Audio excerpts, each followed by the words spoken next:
దీపావళి నాడు ఈ వస్తువులు కొంటే లక్ష్మి మీ ఇంట్లో తిష్ట వేసుకొని కూర్చుంటుంది. అవేమో మనం ఈ వీడియో ద్వారా తెలుసుకుందాం. ప్రతి ఒక్కరు శారదా ఆల్ ఇన్ వన్ ఛానల్ని సబ్స్క్రైబ్ చేసుకోండి.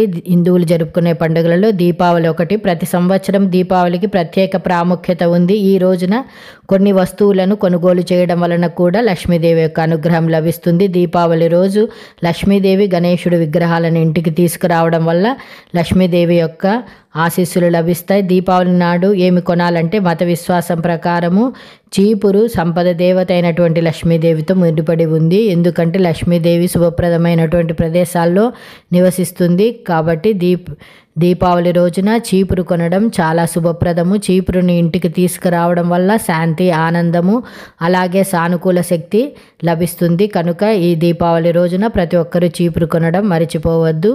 మూడవది, దీపావళి నాడు దీపాలు వెలిగించడం ఆచారము. మట్టి దీపాన్ని కొని ఇంటికి తీసుకురావడం శుభప్రదం. దీపాలు వెలిగించడం వల్ల అమ్మ ఆశీస్సులతో పాటు కోరికలు నెరవేరుతాయి. దీపావళి నాడు కొబ్బరికాయను ఇంటికి తీసుకురావడం వలన ఆర్థిక ఇబ్బందులు తొలగిస్తుంది. ఎప్పుడు ఖాళీ అన్న మాట లేకుండా